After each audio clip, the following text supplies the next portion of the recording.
황금 선박에 오르신 여러분 환영합니다. 반갑습니다.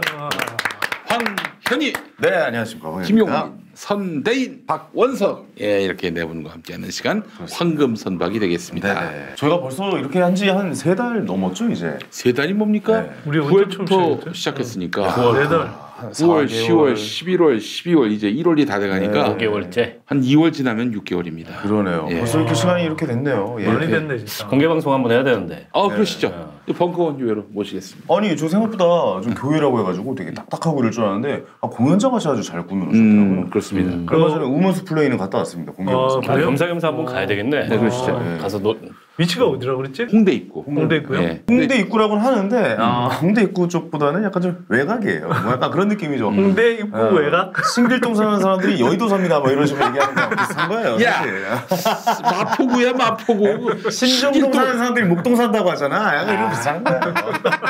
홍대 쪽은 아니에요. 그래도 망원동 쪽인가 네, 보다. 약간 외곽 쪽이야. 네. 아닙니다. 홍대 쪽입니다. 홍대 쪽이에요. 홍대 내거리에서 네. 마을버스로 두 정거장입니다. 외곽이네. 두 정거장인데. 네, 뭐. 끄트머리. 예. 알겠습니다. 그러니까 뭐 여러분들 한번 공개 방송 할 테니까 많이들 와주시고요. 교회니만큼 예. 헌금을 받습니다. 아, 그래요? 네, 그 자리에서 헌금함이 돌면서. 저는 아니, 농담이야, 농담. 아니 입장료 대신 입장료 그냥 대신. 명분만 헌금입니다라고 해서 받으면 되잖아요. 예. 아 그렇습니다. 네네네. 그러니까 우리 황금선박 너무 사랑해 주셔서 감사하고 2월 말로 이제 6개월이 되는 겁니다. 그렇습니다. 여러분들 많이 사랑해 주셔서 너무나 감사하고 또 황금선박이 또 아주 일취월장을 했어요. 그래서 네네. 오늘도 기본적으로 수만 명이 보는 유튜브 방송이고 또 팟캐스트로도 수십만에 이르는 분들이 또 함께하고 있습니다. 영향력이 점점 붙고 있는데 나중에 이제 황금선박을 통해서 공천이 성사되는 그런 영향력까지 저희가 한번 키워보려고 합니다. 총선 놀리나요? 총선이나 지방선거에서 황금선박을 통하지 않고는 혹은 나는 공천 받을 테니까 이게 다 황금선박 덕이다. 이렇게 얘기하면 되는 거고. 이거 나오시네요. 아니 민주당으로 갈아타면은 거기도 되겠죠. 여기가 문제지 이제. 그렇지, 예 그렇습니다. 나야 뭐 한참 남았을까 그렇지 않죠. 알겠습니다. 또 여러분들 낭보가 있습니다. 네. 오늘 11만 구독자 수 11만. 네 그렇습니다. 유시민 전 장관, 네. 그 알릴레오 그게 한 60만. 벌써요? 김어준의 그 딴지일보 그건 또 한 22만, 25만 그 정도 되고 네. 김용민이가 이제 11만. 3입니다. 축하드립니다. 열심히 달려가고 있습니다. 정치 쪽 이제 말씀하시는 건가요? 아니면 어떻습니까? 그런 거 없이 정치 뭐 이런 구분 없이 홍카콜라가 지금 한 30만 좀 넘는다니까 네. 빨리 키워서 맞짱을 떠야 손혜원 의원 네네. 그 이 논란 이후로는 또 급격하게 또 이 구독자 수가 붙는 것 같아서 그러네요. 제가 SBS에게 너무 감사. 예. 제가 그만둔 방송이지만 너무나 고마운 방송입니다. 강력하게 지금 또 매체력이 상승하고 있어요. SBS의 희생으로 유튜버가 크고 있는 그렇습니다. 상황. 예. 너무나 감사하고 제가 오늘 그 KBS 갔는데 너무 황당하고도 실소를 금치 못할 일이 있었음을 알았습니다. 왜요? 어제 그 방송 중에 네. 그 우리 PD가 양승태가 구속되면은 저희가 선물로 사이다를 쏘겠다. 양승태가 구속이 기각되면은 뭐 고구마 라떼를 쏘겠다. 그래서 이제 써줘가지고 난 읽었지. 네. 뭐 재밌다, 뭐 참신하다 했는데 다음날 안에 난리가 났다는 거야. 왜? 왜냐 봤더니 사이다는 지난 대선 경선 때 이재명이 얘기했던 사이다. 또 고구마는 또 문재인 대통령이 얘기한. 그래서 구속영장이 발부됐을 때는 사이다. 해서 이재명을 은근히 띄운 거다. 자격이 없다. 큰 그림이었다. 퇴출시켜라.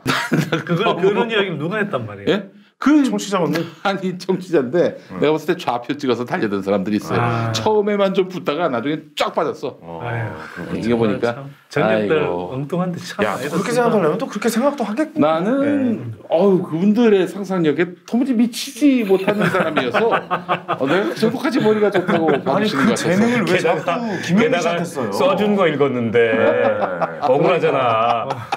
그 상상력에 본인이 대본에 없는 멘트 한 거면은 그럴 수도 있다 쳐. 근데 써준 거 읽었대잖아. 근데 김용민 공격하는 사람들은 진짜 할 일 없는 사람들인 것 같아. 공격해도 아무 소용이 없거든. 인간이 안 달라져.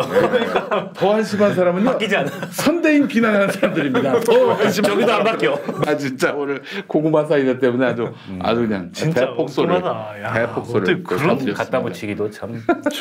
그런 분들은 저한테 좀 연락 주세요. 같이 개그 좀 짜게. 탁현민은 수리가 됐어요? 네, 수리됐습니다. 사직서가? 그래요? 탁현민 그 형한테 내가 물어봤지. 이서관 밑에 행정관이잖아요. 네. 탁현민은 행정관이고 그래서 선임행정관. 네, 그래서 이 의전 비서관으로 그 자기를 승진시켜 달라고 딜을 쳤고 그렇게 해서 사표를 냈다. 이런 식으로 중앙일보가 보도를 했어요. 저 같은 새끼들.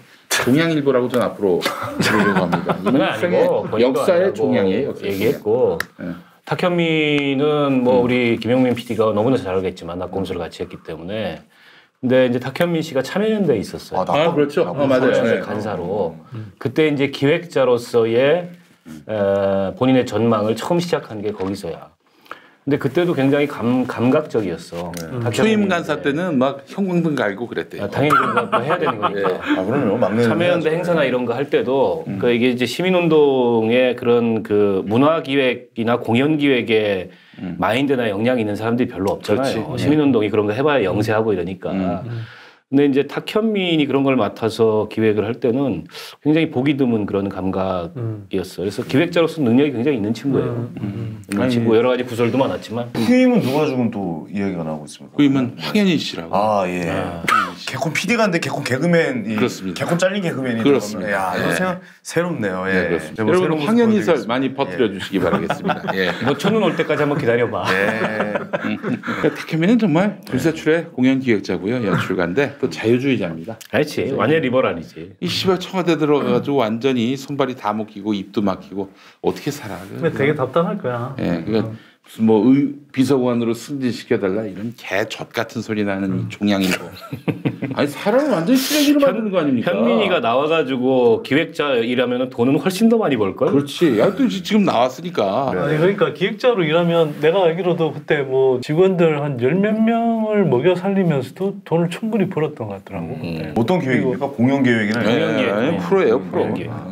탁현민 씨는 뭐 청와대 행사를 봐서 알겠지만 프로예요. 그리고 또 프로에 더해서 이 문재인 대통령 정부에서 대통령의 행사는 어떻게 해야 하는지 이미 철학이 다 서 있는 사람이에요. 이 사람은 공연 기획이란 실력도 실력이지만은 철학이 있는 양반이야, 철학이. 그래서 후임자는 굉장히 고르기 힘들 것이다. 아니 우리 황금선박은 황현희를 미는 걸로. 그럼 제가 뭐 행정관으로. 나는 안 밀래.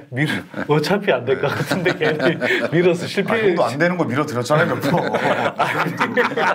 안 되는 거 밀었다 그냥 실패율만 올라가지 뭐. 그냥 벼랑 끝에서 밀어주세요.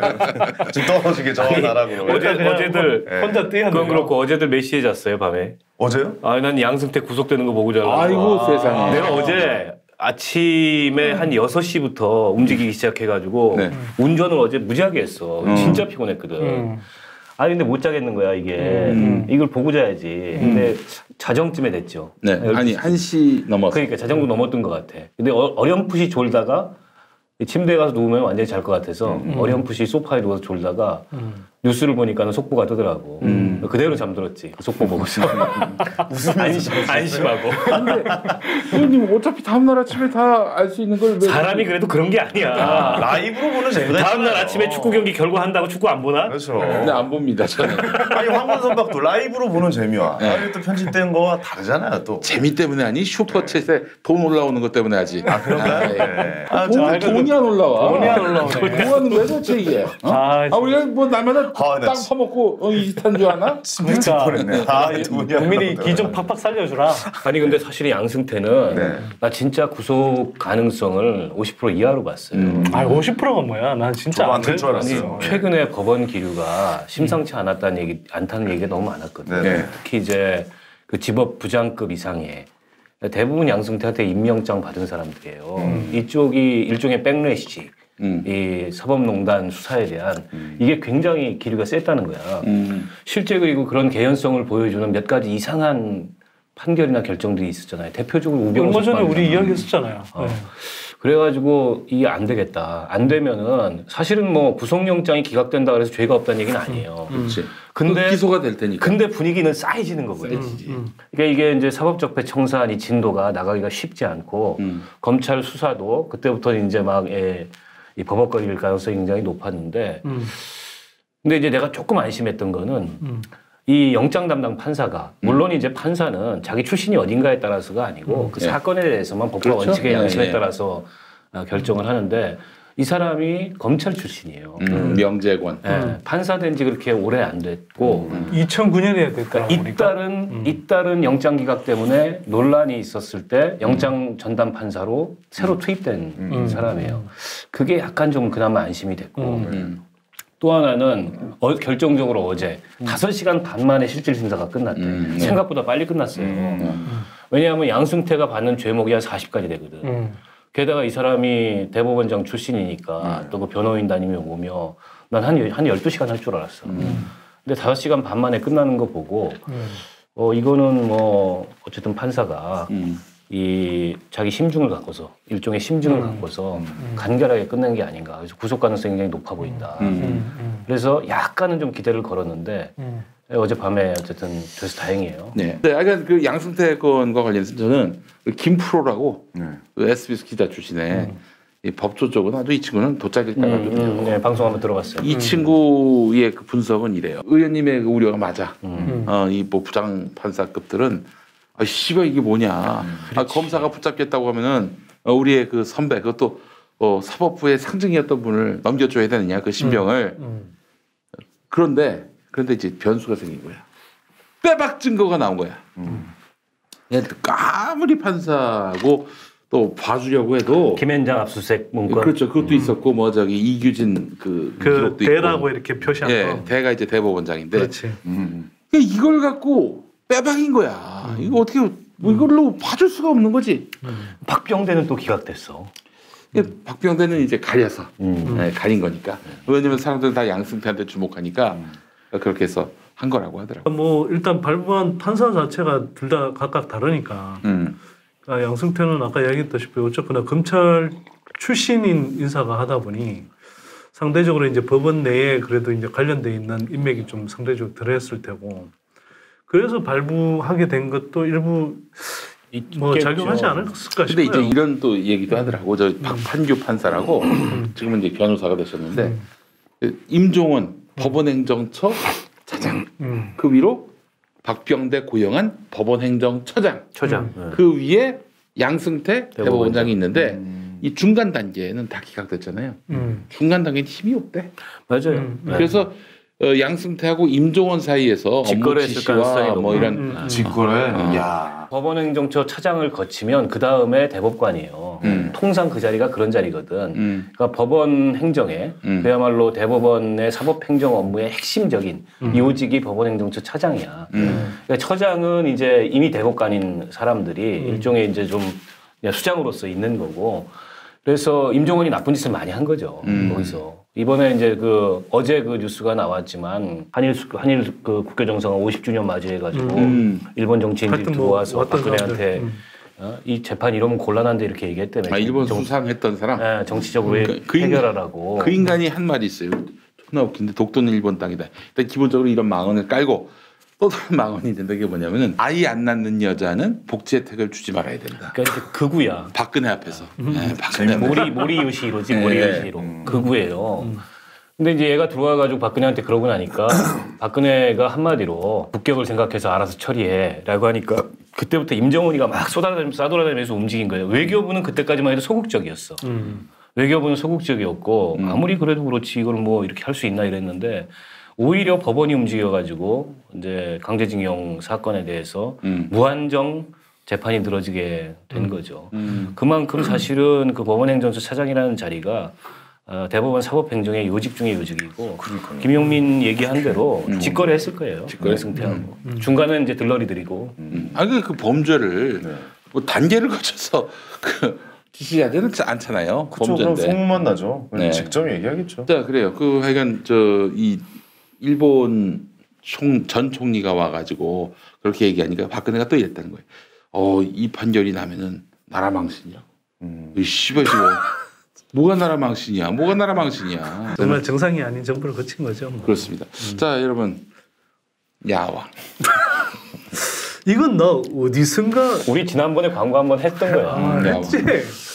이 야왕은요 보니까 이런 게 있더라고요. 이런 이 건강 보조식품 같은 경우는 뭔 효능을 얘기하면 안 되더라고. 효능을 얘기하면 안 돼. 그러니까 뭐 도움을 준다. 아니 그런 얘기도 하면 안 돼. 그러면 뭐 어느 병에 좋다, 뭐 누구에게 도움이 된다. 이게 요즘에 그런 거 있잖아요. 아 남자한테 좋은데 정말 참 좋은데 뭐라 말할 방법이 있네. 아 그게 안 걸리려고 안 걸리려고 한 거야. 아. 남자한테 더 좋은데, 더 좋은데, 네. 진짜 좋은데. 저는 사실 이거 저번에 광고 한번 했잖아요. 네. 저 집에 가져가서 먹었어요. 어때요? 아니 이거 진짜 좋더라고요. 네. 다음 날 좀 활력이 넘쳐요. 이게 말이지. 이 상태 이게 그 평범한 상태, 그 전시가 아니라 평시 상태는 전시는 어떻게 되는 거예요? 전시 상황이야? 평시 상태는 천하장사인데 이거 먹으면 네. 이제 바로 전시가 됩니다. 전시에는 스모크햄, 스모크햄 또는 스모크햄은 뭐야? 알뜰 소세지. 동원스플레인 방송을 하면서 뭔가 이게 개선된 게 하나도 없어. 똑같아. 뭐 진지충이든 어쨌든 난 빠질란다 이럴 그래요. 때는. 자 그렇습니다. 천하장사를 말이죠. 네. 천하장사를 알뜰 소세지로 만들어줍니다. 엄청나요. 자 먹겠습니다. 야왕. 올 것이 왔다. 쉴 새 없이 달려온 40대 후반. 어느 날 아침 일어나니 예전과 확연히 다르게 풀이 죽어 있는 또 다른 야왕 프로젝트는 평산네이처 사장님 자신의 절박함에서 시작되고 말았습니다. 야왕이라고 해서 또 밤야자 생각하시죠? 아닙니다. 이게 들야자 야당할 때 야당할 때 야왕. 거친 황야의 들깨처럼 밤낮을 가리지 않고 제왕적 활력을 누리시기 바라겠습니다. 발정난 들게 아니야 이거. 아유 힌트를 주시면 안 됩니다. 한국인의 약 30%가 장에서 홍삼의 사포닌 성분을 제대로 흡수하지 못한다는 사실.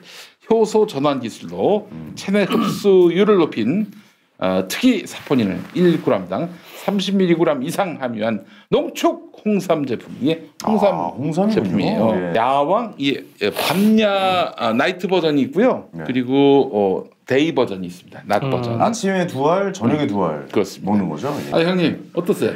아니 줘봐 일단. 말을 해. 두 알씩.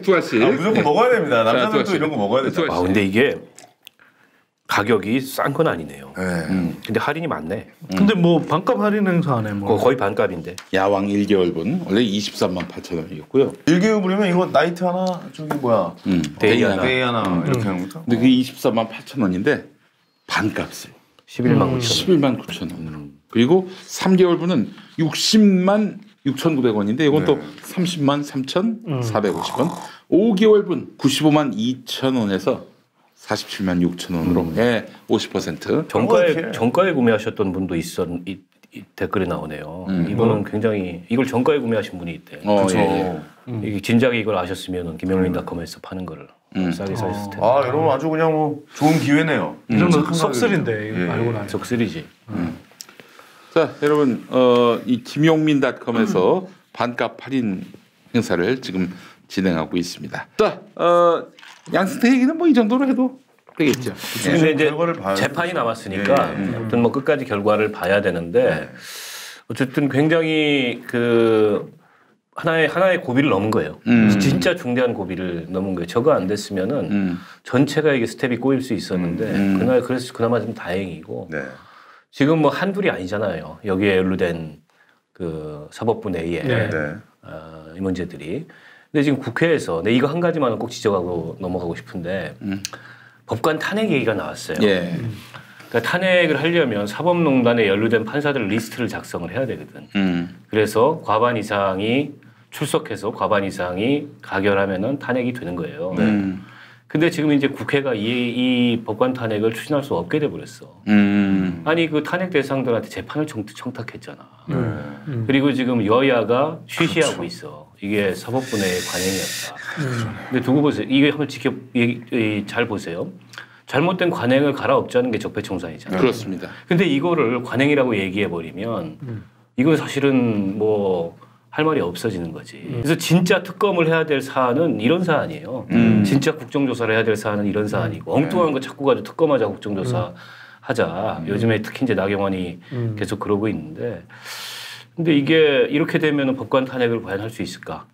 과연 특별재판부를 만드는 그런 법안을 국회가 만들 수 있을까? 그 동력이 확 떨어져 버린 게 굉장히 안타까워요. 그러니까 사실 뭐 그런 것들을 염두에 두고 평소에 사법부도 그쪽에 이제 파견을 해서 결탁이 돼 있는 거고 참 안타까운 건 그런 것 같아요. 우리가 상권 분립이라고 그러는데 그런 식으로 이렇게 다 연결이 돼 있다 보니까 이게 이른바 견제와 균형의 원리가 작동을 안 해요. 우리가. 그러니까 사실은 아까 박 의원 잘 말씀하셨지만 양승태 구속이라는 건 정말 이 사법 적폐 청산을 위해서 굉장히 중요한 분수령인데 이 기회를 좀 잘 살릴 수 있는데도 불구하고 지금 그걸 효력을 이렇게 만들지 못하는 진짜 안타까운 상황이죠. 김명수 대법원장에게 야왕 데이 버전을 권합니다. 왜요? 예, 와일드한 그런 지금 스탠스가 필요한 거 아닙니까? 그분 굉장히 우유부단하죠. 참 너무 안타깝습니다. 어정쩡하죠 스탠스가. 그러니까 싸움닭들 다들 욕하는데 싸움닭이 역사를 바꿉니다.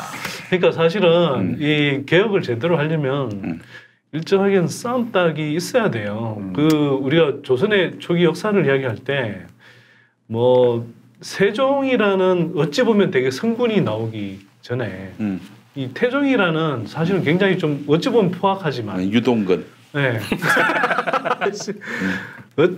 어쨌거나 그렇게 해서 이 조선의 기틀을 잡은 사람이 먼저 있었단 말이에요. 그러면서 이제 어찌 보면 뭐 숙청도 하고 뭐 등등 했지만 사실 그 판을 깔아놓으니까 이 세종이라는 사람이 나와서 이 조선에 어찌 보면 초기에 태평성대를 열었다 이런 생각이 들기도 해요.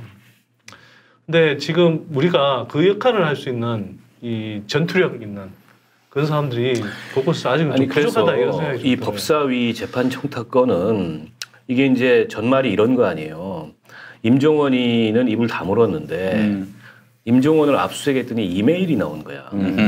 그 이제 법원 행정처하고 해당 재판부 사이에 왔다 갔다. 그러니까 서영교 의원하고 법원 행정처 사이에 왔다 갔다 한 그걸 통해서 이 국회 파견 판사 부르고 해당 재판 담당했던 그 뭐 지인의 아들이라는 재판 담당했던 판사 부르고 이래가지고 검찰이 구체적으로 확인을 했어요. 그렇죠. 근데 여전히 임종원이는 시인도 부인도 안 하고 입 꽉 다물고 있고 서영교 의원만이 아니잖아. 사실은 노철래 많이 좀 묻혔네요. 노철래 이군현 뭐 이 사람들 재판 청탁한 전병헌까지. 그러니까 지금 자유한국당 법사위원 중에 누가 있는 거야. 노철래하고 이군현은 본인들이 청탁한 게 아니라 누군가 지금 현직 법사위원이 한 거야. 이군현을 봐달라고 자유한국당 모 의원 20대 잠잠한 게 20대 국회 법사위원이 한 거예요. 자유한국당에도 있을 법하니까 그렇다. 그러니까 자유한국당이 여기에 대해서는 그 손혜원 의원 건 가지고는 저렇게 길길이 날뛰면서 넘어가는 거군요. 아무 말을 안 하고 있고 더 잘못한 건 결정적으로 잘못한 건 민주당 원내대표가 이거는 법사위의 오래된 관행이다 이렇게 얘기하면서 같이 붙자고 나온 거예요. 그러면 이렇게 하면은 사법적폐 청산 못해요. 못하지. 오히려 그래 우리 징계하고 검찰 고발 들어갔으니까는 뭐 검찰이 결론 나오면 법대로 처벌해야 되고 니네도 깔아 이렇게 해서 이걸 확 뒤집어 놔야 되는데 이게 뭐 적당히 그냥 일종의 이제 묵계하에 묻자 이런 식으로 나오고 있어서 저거 이제 국회에서 법관 탄핵은 동력을 잃었어요.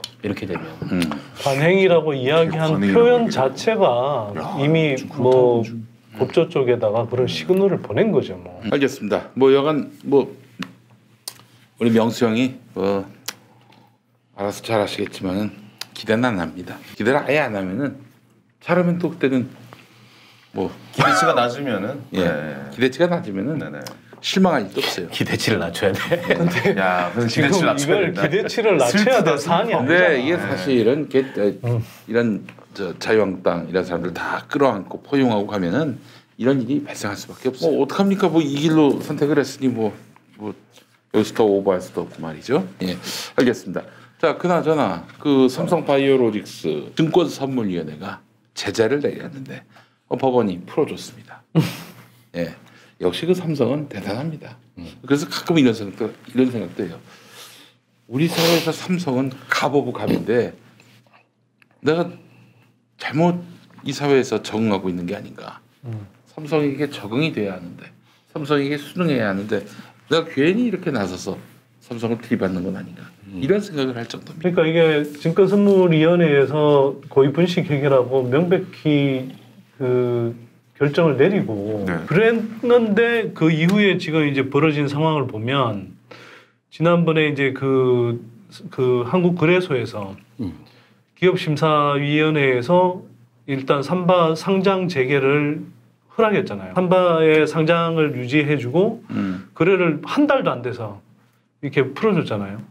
그리고 나서 지금 또 한 달여 반, 2달 정도 이렇게 흐른 사이에 법원이 증권선물위원회가 내린 그 결정에 대한 효력을 일단 정지시켜 버렸어요.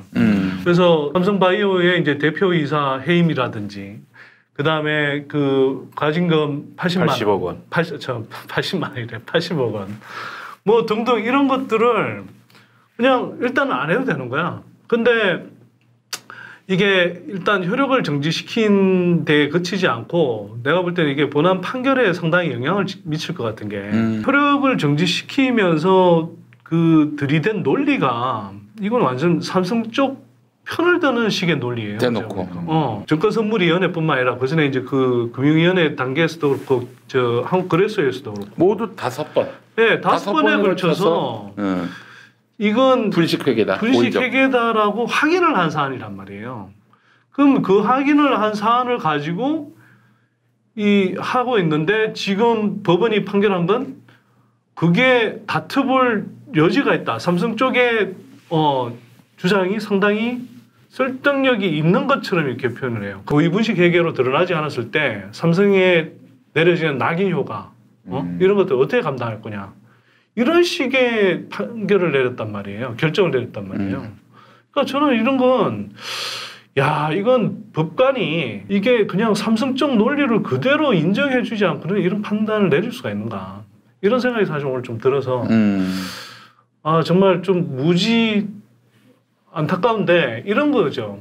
어느 한 기관이 좀 제대로 판단을 했다고 하더라도 그 다음에 예를 들어서 한국거래소 가서 법원에 가서 이런 식으로 다 무력화돼 버리면 결국은 삼성이라는 존재는 아까 영민님 이야기했듯이 쉽게 건드릴 수 없는 존재가 보구나 이런 생각을 하게 되고 그러면 한편으로는 그 다음 그 판결이 나왔을 때는 또는 이런 비슷한 상황이 벌어졌을 때는 미리 얘기를 하는 거죠. 그래서 사실은 얼마 전에 이제 삼성바이오 같은 경우에 고의분식 회계 뭐 이런 논란이 있는데도 불구하고 사람들이 엄청나게 투자했던 것도 사실은 이런 걸 이미 사람들이 학습을 한 거예요. 그런 걸 좀 끊어줘야 되는데 전혀 끊지를 못한다는 거죠. 그러니까 이게 아직 뭐 본안 소송하고 검찰 수사가 남아 있기 때문에 뭐 완전히 끝났다.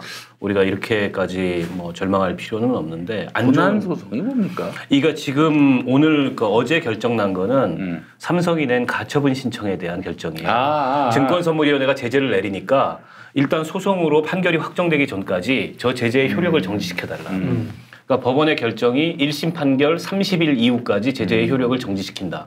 이 결정을 내린 거예요. 근데 그 소송 자체, 삼성이 낸 소송은 뭐냐면은 그 처분을 취소해달라는 소송이에요. 이 소송은 아직 심리도 진행이 안 된 거지. 그러니까 아직 이 본 소송이 남아있고 그 제재의 효력을 정지시킨 가처분 신청의 결과 말고 본 소송이 남아있고 검찰이 수사하고 있으니까 완전히 끝났다 이렇게 우리가 절망할 단계는 아닌데 안 좋은 신호인 건 분명해요. 지난번에 아까 선 소장이 얘기했듯이 저 거래소 기업심사위에서 뭐 상장 유지하고 거래 재개 결정 내린 것도 안 좋은 신호고 이번 이 효력정지 가처분 신청 인용 결정의 내용을 보면 첫 번째로 법원이 자기가 보고 싶은 사실만 봤다. 이 느낌이 너무 커요. 그러니까 법원이 저걸 갖다가 인용하면서 내세운 주요 논리 중에 하나가 금감원이 오락가락했다 한마디로 이거예요. 한번 엎은 적이 있었잖아요. 네, 금감원이 오락가락했다 이건데 그러면서 얘기한 게 어쨌든 그러면서 보지 않은 사실은 뭐냐면 콜옵션 행사가 불가능한 그러니까 바이오전의 콜옵션 행사가 불가능하거나 하지 않을 것이 명확히 예상되는 상황에서도 이거를 종속회사를 관계회사로 변해가지고 장부상의 이익을 취하는 회계분식을 한 건데 그 내막을 전혀 보지 않으려 했고 단지 금감원이 오락가락했다. 때문에 이거를 분식이라고 단언하기 어렵다. 다툼의 여지가 있다. 뭐 이런 식으로 보는 거라든지. 아니 거기다가 어쨌거나 정선이 결정이 내려진 배경도 사실은 결정적이었던 게 삼성의 내부 문건이 나온 거잖아요. 그러니까 내부 문건도 안 봤어요. 그러니까 그걸 전혀 고려를 안 한 거예요. 삼성에게 불리한 것들은 다 스킵했어. 그러니까 삼성 쪽 얘기를 주로 들은 거지. 아니 그리고 서울대하고 고려대의 그 관련한 교수님들의 의견을 청취해 보니 이걸 뭐 고위분식 회계로 볼 수 없는 여지가 있다. 이렇게 이제 이야기를 한다라는 건데 그거는 삼성이 그쪽 사람들을 처음부터 들고 들어가서 자 이거 우리 고위분식 회계 아니다라고 계속 주장할 때 방어막으로 사용했던 사람들이거든요. 그런데다가 또 한 가지가 내가 더 기가 찼던 논리는 사실은 법원이 삼성과 관련된 사건에서 이런 입장들을 취해가지고 그동안에 욕을 많이 먹었는데 저게 분식으로 결정나게 되면 그로 인한 어마어마한 금전적 손해가 예상된다. 이런 논리를 폈어요. 이게 뭐냐고. 어마어마한 금전적 손해가 예상되면은 삼성은 아무리 불법을 저질러도 그게 불법이 아닌 게 되는 거예요. 아니 왜 법원이 그런 식의 논리를 대한민국 경제를 위해서 재벌들은 죄 지어도 좀 봐주거나 내지는 뭐 죄를 지어도 사면해줘야 된다. 이런 논리하고 똑같은 거예요. 근데 그러니까 유독 법원이 삼성 관련된 사건에서 이런 논리를 펴요. 근데 이게 시그널을 우리가 한번 살펴볼 필요가 있는 게 이게 시작이 그 문재인 대통령이 인도의 공장에 가셨을 때부터 이제 시작이 됐고 지금 이제 북한도 같이 갔었잖아요. 그리고 약간 뭐 경제인 모임 뭐 이런 거에서 또 만났단 말이에요. 그렇죠. 이런 상황에 삼성 바이오로직스를 과연 어떻게 그렇게 다 막을 수가 있겠느냐. 분식회계에 대한 처벌이 가능하겠냐. 그게 어떻게 가능하겠느냐. 왜냐면 이런 시그널들이 지금 계속해서 지금 지속적으로 나오고 있는데 약간 재벌에 대한 약간 그래서 약간 그런 문제도 좀 봐야 된다고 생각해요. 그 어떻게 이재용 대법원 판결이 이재용에게 유리하게 나올까요? 그게 참 걱정되는 점인데요. 네. 아니 그러니까 이 판결이 사실 그게 굉장히 큰 영향을 미치죠. 영향을 미치죠. 왜냐하면 이게 이제 이재용 삼성물산 제일모직 합병 관련된 사건이잖아요. 예, 예. 거기서 이제 제일모직의 가치를 높이려고 이런 식의 회계 분식을 그렇죠. 한 거고 그와 관련해서 뇌물이 왔다 갔다 하면서 결국엔 제3자 뇌물죄 이게 유죄가 되느냐 마느냐 이게 이제 대법원에 가 있는 쟁점인데 이게 대법원 전원 합의체로 사건이 갔어요. 왜냐하면 박근혜도 여기 같이 물려 있어. 네. 동일 사건이잖아. 그렇죠. 한쪽은 준 사람이고 한쪽은 받은 사람인데 항소심에서 판결이 엇갈렸어. 그러니까 한쪽은 무죄고 한쪽은 박근혜는 유죄예요. 유죄, 네. 이재용은 무죄. 그럼 결국엔 대한민국 대법원은 둘 중에 하나를 결정을 내려야 되는데 과연 어느 쪽을 결정을 내릴까? 지금 이제 현희 씨 지적했듯이 정치적인 시그널이나 법원에서 오는 시그널은 굉장히 안 좋아요. 근데 만약 저게 무죄가 되면 그러니까 제3자 뇌물죄가 무죄가 되면 네. 박근혜도 그 부분은 무죄가 되는 거거든. 그렇지 지금 그 박근혜 재판 그리고 이재용 재판 하급심이 달라 결론이. 그래서 대법원에서 결정되면 야, 동일한 결론이 나와야 돼요. 그러면 유재용이 무죄면 당연히 박근혜도 무죄 나올 수는 없죠. 그래서 만약에 그 사건까지 지금 안 좋은 시그널의 연장선에서 이재용에게 면죄부를 주는 그런 판결이 나온다면 아까 김영민 PD가 시작할 때 얘기했던 우리가 삼성에 대해서 문제 제기하는 게 좀 잘못된 건가? 그냥 적응하고 살아야 되는 건가? 이런 식의 체념이나 좌절감이나 이런 걸 갖는 사람들이 많이 생겨날 거고 그만큼 이른바 이제 뭐 경제민주화라든지 재벌개혁이라든지 뭐 경제민주화 재벌개혁까지 가지도 않고 어쨌든 재벌도 경영하면서 법을 지켜야 된다. 이런 상식에 대해서 굉장히 회의적인 그런 생각들이 많이 늘어날 거예요. 이건 안 좋은 거지. 그러니까 이게 우리가 그냥 이걸 생각해 보면 돼요. 저게 삼성바이오가 아니고 그냥 웬만한 뭐 상장돼 있는 중견 기업이 경남기업, 경남제약. 경남제약 우리가 이야기했었잖아. 바로 아웃됐잖아. 그러니까 그런 경우에는 아예 뭐 저런 소송도 잘 안 내죠, 사실은. 근데 증권선물위원회가 고위분식 해결하고 결론을 내리고 했는데 거기에 대해서 법원이 지금과 같은 그런 이유를 들면서 효력 정지를 이렇게 시킬 수 있겠느냐고. 우리가 이게 조금만 생각을 해봐도 이게 삼성이 아니고서는 있을 수 없는 일들이 계속 생기는 거잖아요. 그러니까 이런 비정상적인 일들이 이게 정권이 바뀌어도 안 바뀌는 부분은 제가 볼 때는 아까 정권 차원의 그런 이야기도 했지만 나는 이건 정권 차원의 어떤 시그널 이런 것보다 사법부라는 데 특히 판사들이 이런 데에 대한 인식이 잘 없어요. 제가 볼 때. 일단 경제라는 부분에 대해서 제가 볼 땐 잘 모르는 것 같고 그 사람들이 생각하는 경제라는 것들은 그냥 자기네들이 굉장히 엘리트잖아요. 그럼 엘리트로서 그냥 한국의 대기업들 간부들 알게 되고 그 사람들한테 하고 어울리면서 그 사람들의 사정을 청취한 게 경제야. 그 사람들. 그러니까 어찌 보면은 자연스럽게 인식이 재판부가 내린 판단 자체가 어찌 보면 평소에 형성돼 있는 거 그대로일 거야. 그것도 있고 이 사람들이 이제 끝나고 대법관까지 가는 사람도 있겠지만 대한민국 판사들의 95% 이상은 대법관까지 못 가잖아요. 중간에 어디쯤인가 옷을 벗고 나오는데 그렇죠. 옷 벗고 나오는 순간에 삼성이 최대의 클라이언트가 돼요. 이 사람. 네. 팔 벌려서 맞이합니다. 팔 벌려서. 법무부, 삼성 법무부. 아니 이 사람들이 가장 큰 고객이 삼성이 돼. 왜냐하면 이 사람들 대부분 다 로펌에 가서 전관으로서 굉장히 높은 연봉을 받으면서 변호사를 하게 되는데 가장 굵직한 고객이 그야말로 가장 큰 고객이 가장 큰 손이 누구예요? 삼성이잖아. 그러니까 이게 자기들 나중도 생각하고 경우에 따라서 삼성으로 직행하는 사람들도 있어요. 그렇지. 어찌 보면 노후 프로젝트죠. 아니 형님 그런 것도 있어요. 뭐 삼성에서 뭐 약간 옛날부터 뭐 장학금을 받았다는 왜 영화 보면 그런 스토리 많이 나오잖아요. 삼성 장학생. 삼성 장학생이 자라나서 뭐 이렇게 법관까지 되고 약간 이런 코스가 실제로 좀 있는 거예요. 있을 수 있죠. 있을 수 있어요. 그거는 뭐 우리가 눈으로 확인한 게 아니기 때문에 그러나 예전에 보세요. 떡값 그 엑스파일 삼성 엑스파일 사건 때 떡값을 정기적으로 줬다는 거 아닙니까? 그 떡값 주는 걸 모의한 게 삼성 엑스파일이잖아. 아니 그러니까 홍석현하고 이학수하고 등등 모여가지고 그게 다 삼성 장학생이지 뭐야. 그러니까 그걸 뭐 굳이 처음부터 어릴 때부터 키우는 게 아니라 그냥 삼성의 힘으로는 그냥 이미 커 있는 사람들을 뭐 적절한 수준으로 그냥 매수만 해도 돼. 우리가 예를 들면 유권자들이 뭐 수만 명, 수십만 명이 모여서 국회의원 한 명 뽑아놔도 삼성은 그 돈의 힘을 가지고 국회의원 100명, 뭐 200명을 사버릴 수도 있는 거거든요, 사실상. 자신들한테 유리한 어떤 정책 결정을 할 수 있도록. 삼성 엑스파일 사건 때 그 사건은 묻어버리고, 즉 삼성 관계자들에게는 다 면죄부를 주고, 고 노회찬 전 의원한테 이 유죄로 기소했던 게 지금의 황교안입니다. 그때 담당 검사였어요.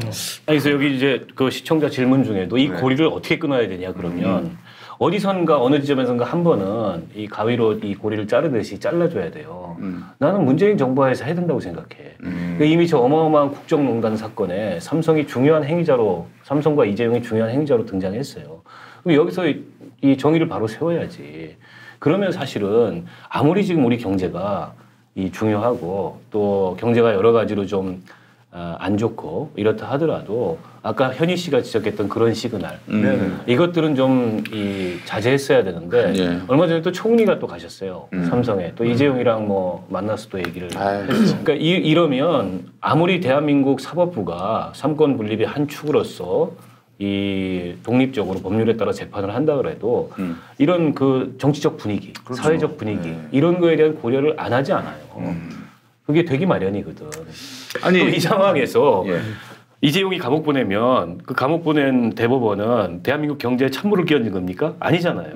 근데 지금 그런 분위기가 형성이 되고 있잖아. 분위기가 이렇게 가면. 그러니까 이게 그 정권 차원에서 보면 일정하게 이제 정치적 고려를 하겠죠. 특히 이제 지난해 그 뭐 소득 주도 성장 그리고 일자리 문제 이거 가지고 엄청 두드려 맞았고.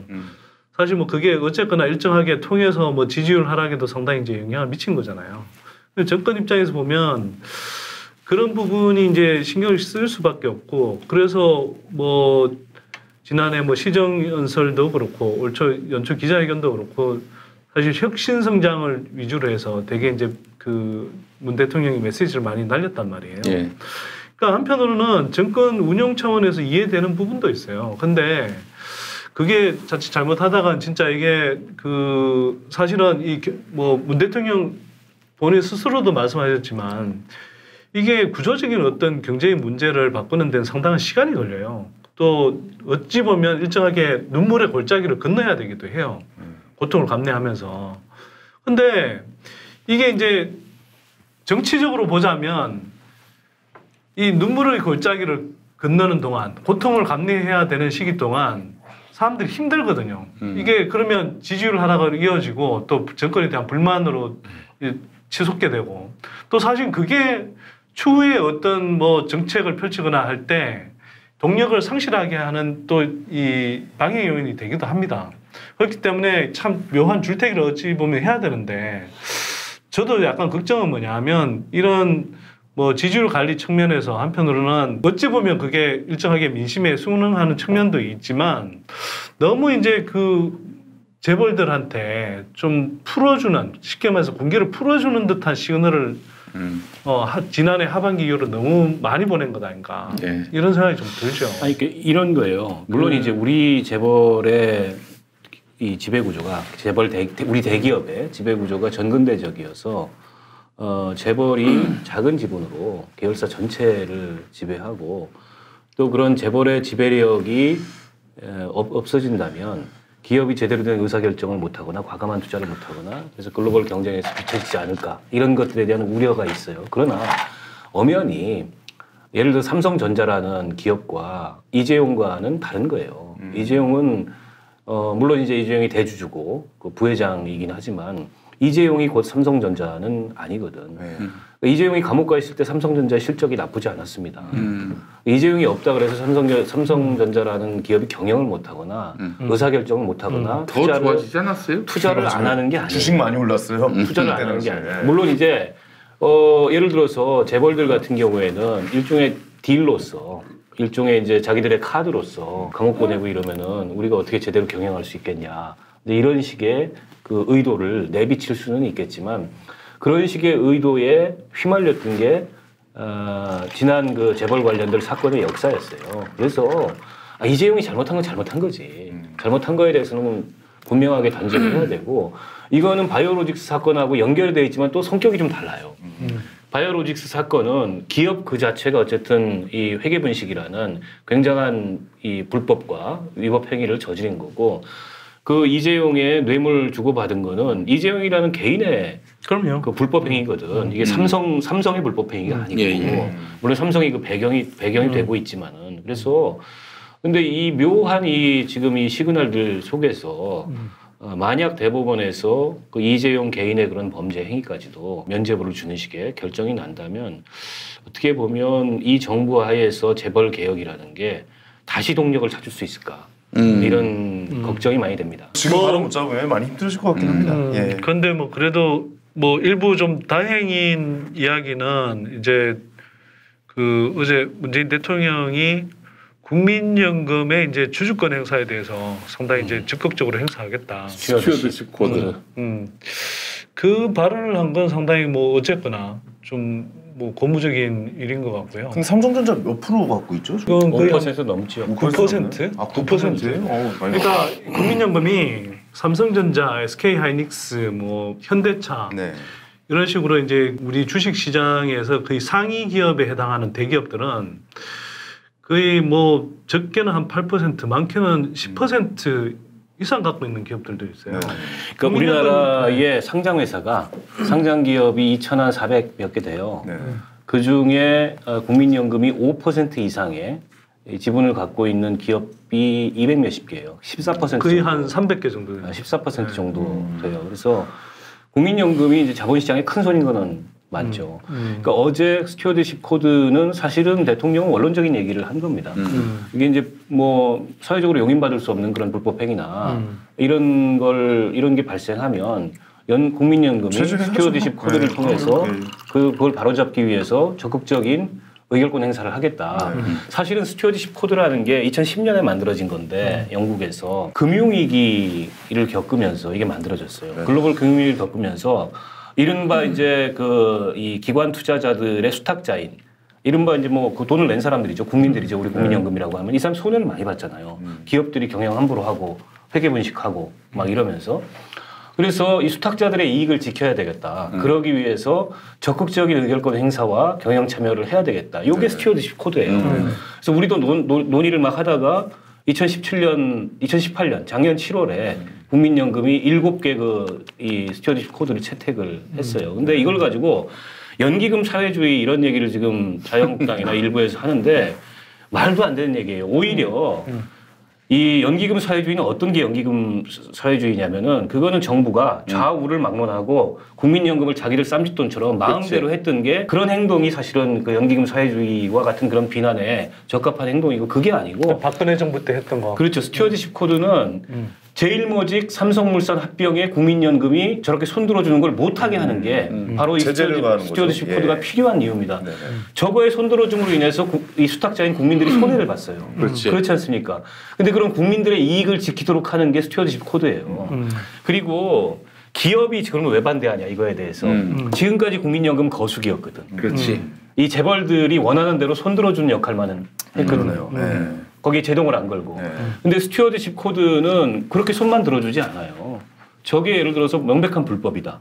이 삼성물산 제일모직 합병처럼 내지는 우리 국민들 돈을 맡긴 국민연금에 돈을 맡긴 이 수탁자들의 이익을 침해하는 거다라고 하면 적극적인 발언권 행사하고 의결권 행사하고 경영 참여를 하겠다. 이겁니다. 때문에 이건 오히려 국민들에게 이득이 되는 거고 기업들이 저렇게 반대하는 이유는 지금까지는 지네들 입맛에 맞게 국민연금이 그냥 놀아줬는데 이제는 국민연금이 그렇게 놀아주지 않겠다고 하니까 저런 식으로 이제 경제신문들 동원해가지고 연금 사회주의니 이렇게 그 공격을 하는 건데 자본시장의 건전성을 위해서 국민연금이 진작에 했어야 될 역할이에요. 견제역할이죠. 이 이야기 가지고 사실 제가 페북에 짧게 썼는데 예를 들면 그 다음 창업자인 이재웅 CEO 있잖아요. 이재웅. 그분이 소카. 그분이 제가 쓴 글에 좋아요를 눌렀더라고요. 그러니까 그냥 이 이른바 지배구조의 문제라든지 재벌가처럼 이렇게 이 불법, 위법 경영을 하지 않았던 기업가라는 사람들은 이런 걸 반대할 이유가 없어요. 전혀 없죠. 네, 오히려 찬성하는 물론 뭐 좋아요 눌렀다는 게 꼭 찬성의 의미인지는 정확하게 모르겠으나 이게 이제 그 중앙일보가 오늘자 신문에 보도를 한 내용을 제가 한번 봤어요. 제목이 뭐냐? 학계 그 다운표 정부가 국민 노후 자금을 기업 통제에 쓰나 이게 이제 전형적인 그 기레기 언론들의 보도 태도인데 이명박근혜는 할 수 있어요. 자 네. 보세요. 근데 아까 이제 박은석 의원이 잘 설명을 했지만 국민연금이 국민 노후 자금을 제대로 지켜야 되는 의무가 있죠. 오히려. 근데 아까 뭐 이야기했지만 그 삼성물산 합병 때 국민연금이 그때 구 삼성물산의 지분 10%를 갖고 있고 제일모직도 그때 7%가 갖고 있었어요. 삼성물산이 갖고 있는 그 10%의 가치 그리고 그거는 사실 국민들의 돈이에요.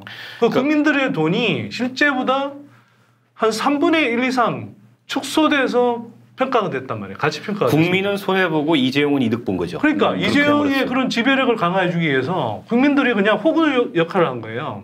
그런데 그 편들어준 게 그때 국민연금의 의결이었다고. 그걸 그렇게 하는 게 아니라 오히려 이런 합병권이 있을 때 부당하게 국민의 노후 자금의 가치가 평가 절하되는 거 이걸 막는 걸 적극적으로 행사하자는 게 바로 스튜어드십 코드예요. 그러니까 이게 기업 통제 얘기하는데 제약이 너무 많아요. 네. 스튜어드십 코드가 이 의결권을 적극적으로 행사하는데 어떤 제약들이 있냐면 우리 자본시장법에 따르면 5% 지분을 확보하면 공시 의무가 생깁니다. 거기서 지분 변동이 조금이라도 늘어나면 공시를 상세하게 해야 돼요. 이거는 국민연금으로서는 포트폴리오를 노출할 수 있는 거거든. 때문에 지금 자본시장법상 간단치 않아요. 이게 스튜어드십 코드를 적극적으로 행사한다는 게 10%를 가지면 어떻게 되느냐. 10%를 가지고 경영 참여를 하면 예를 들어서 저 대표이사 해임하자. 국민연금이 앞장서가지고 해임하겠다. 아니 이건 근데 이제 왜 꼭 나를 가지고 이게 이제 경영 참여거든. 그건 더 이상 재무적 투자 수준에 그치는 게 아니야. 그러면 6개월 이내에 이익을 다 토해내야 돼요. 그렇지. 국민연금으로서는 6개월 이내에 이익을 다시 토해내는 게 이게 맞나? 이러면 오히려 더 이 수탁자들에게 손해가 되는 거 아닐까? 이걸 고민할 수밖에 없어요. 네. 그래서 저 스튜어드십 코드를 적극적으로 행사한다는 게 막 기업 통제를 마음대로 할 수 있는 게 아니야. 제약이 너무나 많아. 지금 대한항공 그다음에 한진 칼. 예, 칼. 여기에 대해서 지금 시민단체들이 참여연대나 이런 데서 조양호 해임을 비롯한 스튜어드십 코드, 그렇죠. 국민연금의 의결권 행사를 적극적으로 해라. 이렇게 주장하고 있는데 지금 국민연금 그 기금운용위원회 산하에 이 수탁자 전문위원회, 수탁 전문위원회에서 소극적이에요. 이런 이유들로 인해서 소극적인 거예요. 오히려 손해가 될 수 있기 때문에. 나름대로 현실적인 판단을 한다고. 때문에 이게 그냥 뭐 이 스튜어드십 코드를 적극적으로 행사한다는 게 막 칼을 휘둘릴 수 있는 게 아니에요. 제약이 너무나 많아요. 그러니까 그게 쉽게 되는 문제가 아닌데 어쨌거나 우리가 원론을 한번 생각해 보자고. 이걸 지금 자한당이나 하여튼 기레기 언론들이 아까 이야기했듯이 연기금 사회주의 이렇게 부르짖고 있는데 자 지금 이제 한진칼 이야기를 했어요. 지금 조양호와 그 일가들의 뭐 이 탈불법적 그러니까 뭐 그 악행 그리고 뭐 탈법적인 행위 이런 것들 때문에 지금 국민연금의 이 지분 가치가 한 7% 이상 있거든요. 맞아요. 그럼 그게 다 국민 노후 자금인데 실제로는 뭐 거기 있는 노동자라든지 이런 사람들이 다 열심히 해서 성과를 냈는데 이 대주주라는 사람들이 잘못된 그 행태로 인해서 일탈행위로 인해서 그냥 일거에 날아가 버렸지. 일탈행위로 해서 주가가 확 꺾였단 말이에요. 회사에 대한 신뢰도 그러면 빠지고. 이게 국민연금은 어쨌거나 이 국민의 돈을 가지고 잘 운영해서 이게 점점 수익률이 일단은 가능하면 높아질 수 있도록 해야 되는데 이게 그냥 주주들의 그 전행 때문에 그냥 훼손되고 있어. 이걸 지켜보고 있어야 되냐는 거예요. 그래서 이게 지금 나는 스튜어드십 코드는 더 활성화된다 이렇게 생각하고 그에 따른 현행법상의 제약들도 조금 더 완화돼야 돼요. 그러지 않으면 너무 지금 제약이 많아. 상법에 보면요. 대표이사 해임 같은 그런 적극적인 경영참여 행위를 하려고 하면 대표이사 해임 주주 행동을 국민연금이 나서서 할 수 있어요. 근데 이사회에서 거부할 수 있어. 대표이사 해임 이 주주 제한을 이런 상법 조항이 있어요. 그거 바꿔야 사실은 이게 실제 스튜어드십 코드가 적극적으로 행사될 수 있거든. 그리고 우리 국민연금법의 취지는 국민연금은 재무적 투자자로서 재무적 투자 역할만 하는 걸로 돼 있어요. 아주 제한적으로 기금운용위원회의 의결을 거쳤을 때 이 의결권 행사를 할 수 있게 폭이 굉장히 제한돼 있습니다. 이것도 좀 더 넓혀줘야 돼요. 그렇지 않으면 현행 법 제도 하에서는 대통령께서 저렇게 말씀을 하셨지만 그건 그 법제도 한계 내에서 정말 너무 명시적이고 명백한 이런 불법 행위나 국민의 이익을 침해하는 행위에 대해서는 이 투명하고 민주적인 의사결정 절차를 거쳐서 연금이 단지 그냥 뭐 투자자로서만이 아니라 의결권 행사를 할 수 있도록 하겠다라고 말씀하신 건데 그조차도 너무 제약이 많다는 거야. 근데 이걸 가지고 경제신문이나 자유한국당에서 연금 사회주의다라고 얘기하는 건 진짜 이거는 그 선동이지 선동. 뭐 잘 모르는 그러니까 일말의 양심이 없는 거고 그 아까 인용했던 그 중앙일보 기사 있잖아요. 제목이 학계라고 달려 있잖아. 그래서 그 기사 내용을 그건 내가 쭉 읽어봤어. 근데 인용돼 있는 게 재벌이 돈 된 그 정경련이 돈 된 그 한국경제연합 한국경제연구원 그다음에 뭐 대한상공회의소 뭐 경총 뭐 이런 데고 그다음에 제일 마지막에 학계라고 할 수 있는 사람이 딱 한 사람이 인용이 되는데 조동근이라고 명지대 그 양반이 근데 이명박 박근혜 정부 때 극보수의 그 친재벌 논리로 일관했던 사람이에요.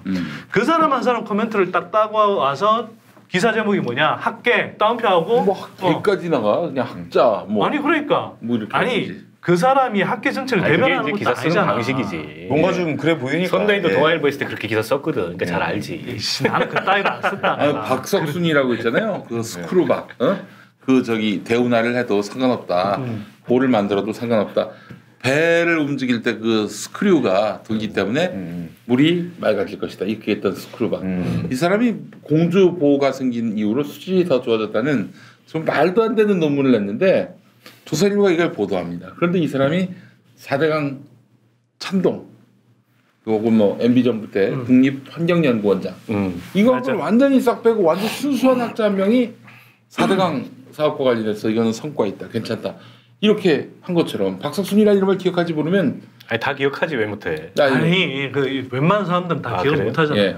박석순이라는 사람 이름을 모르면 그냥 학계에서 이런 시각도 있네라고 생각한다고 바로 그걸 놀린 거 아니겠어요? 아니 그러니까 그 전문가라는 사람들을 인용할 때 보면 굉장히 입맛에 맞게 자기네들 입맛에 맞는 사람들을 딱 하는데 일말에 그런데 양심이 있어야지. 그래도 보통은 일종의 그냥 균형감, 뭐 기계적인 균형이라고 할 수 있는데 그래도 이런저런 이야기들을 사실 다 듣는 게 정상이잖아요. 언론이라고 하면. 근데 그런 기계적인 균형은 아예 포기를 했어. 그냥 기사를 빙자한 자기네들 주장을 쓰는 거야, 이 사람들은. 근데 사실 저희는 그러니까 일반 제 나이 때 이 친구들은 국민연금 하면 사실 좀 기분이 안 좋아요. 솔직히 말씀드려요. 제 감정은 뭐 다달이 이렇게 내는데 국민연금이 어디에 뭐 투자를 해서 뭐 이익을 보는 경우도 있겠지만 뭐 투자하는 데가 뭐 거의 다 삼성에 제일 많이 하고 막 이런 식으로 하잖아요. 근데 어제 그게 우리가 이제 다달이 내는 돈이잖아요. 그렇다 보니까 오늘 저도 그제 그 기사를 봤는데 저도 약간 순간 그런 생각은 좀 들긴 하더라고요. 아니 뭐 돈을 어떻게 쓴다는 얘기야. 그러면서 이렇게 내용을 꼼꼼히 찾아보니까 아까 뭐 이제 또 의원님이 형님이 말씀하신 것처럼 약간 그런 식으로 한다라고 해서 고개는 끄덕거리면서 그냥 넘어가긴 했는데 막 그런 생각이 아직도 들어요. 아니 그러니까 돈이 이게 나중에 우리가 받을 수나 있는 거야? 막 이런 생각도 들고. 하여튼 국민연금은 사실 저희한테 좀 약간 미운털이 박혀 있는 약간 그런 몇 가지만 제가 예민한 말씀드릴게요. 거예요. 첫 번째로 우리는 이제 적립식 연금제도라 그래서 돈을 이렇게 들어오면 보험금이 국민연금 보험료가 들어오면 싸두는 겁니다. 네. 그 중에 일부만 이제 연금 지급받는 연금 그 지출로 나가요. 돈이 많이 쌓이죠. 지금 300조까지 쌓였잖아. 이게 최대 2050년 지나면은 거의 뭐 3,000조 수준으로 쌓일 거예요. 지금도 대한민국의 국민연금이 세계 몇 위 수준인데 그러면 들어오는 돈만 쌓아놓으면은 이게 그 돈이 늘어납니까? 안 늘어나죠. 운영을 해야 늘어나요. 운영을 해야 늘어나는데 우리는 주로 어디다 운영하냐? 가장 많이 운영하는 게 채권이에요. 채권. 주식이 가장 낮아요. 부동산, 채권, 주식 이렇게 나는데 안정자산 위주로 했겠죠. 네, 주식 비율이 굉장히 낮아요. 그래서 국민연금 그 기금 운용 전문가들은 오히려 주식 포트폴리오를 더 늘려야 된다고 얘기를 해. 외국의 그 연기금의 포트폴리오하고 우리 연기금의 포트폴리오를 비교해 보면은 우리는 너무 채권에 많이 가 있어. 채권은 주식보다 수익률이 떨어져요. 아무래도 안정적인 면이 있지만 수익률이 떨어져요. 그러니까 적극적인 기금 운용을 안 하는 거야. 적극적인 수익률을 그 높이기 위한. 근데 주식 시장에 적극적으로 투자를 하려면은 이 스튜어드십 코드처럼 수탁자들의 이익을 지키기 위한 이런 국민연금의 적극적인 행동의 의무, 적극적인 의결권 행사의 의무 같은 게 따라야 돼요. 그러지 않고 재무적 투자자로 기업 손만 들어줬다가 지금까지 아까 얘기했던 그런 일부 사례들이 있어요. 엄청나게 손실 보거나 삼성물산 제일모직 그 경우처럼 합병 경우처럼 불법에 가담해서 당시에 기금운용본부장, 보건복지부 장관 다 구속됐어요. 이런 일이 벌어진다고. 그래서 이건 꼭 필요한 겁니다. 그리고 캐나다가 이걸 제일 적극적으로 행사하는 나라 중에 하나인데 거기는 오히려 수익률이 굉장히 높아요.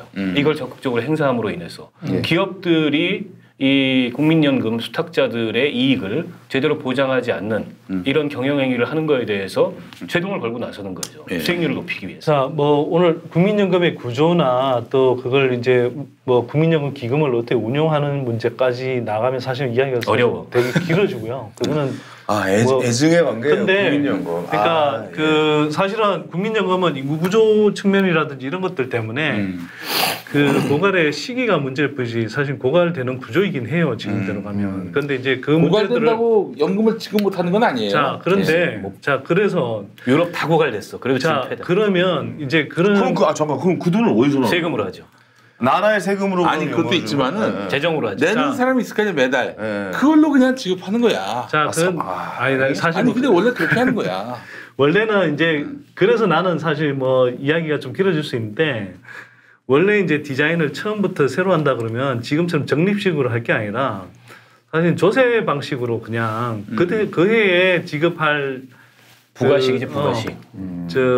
예산 규모 안에서 그걸 이 세금으로 걷어서 세금으로 하자. 또는 세금으로 걷든 그걸 뭐 지금처럼 국민연금 보험료로 납부하게 하되 그에 쓸 것만큼 사실 걷어서 이제 하는 방식으로 하는 게 사실은 가벼워요. 그리고 그 경기 변동 상황이라든지 아니면 이런 세대 간의 갈등 없이 인구 구조의 변화에 따라서 이렇게 그때 조정하기가 사실 쉽거든요. 아니 근데 유럽도 처음부터 부가식으로 한 게 아니고 쌓아놓은 기금이 고갈되니까 부가식으로. 아니 근데 그게 그때는 인구 구조의 문제가 크게 발생을 안 했을 때야.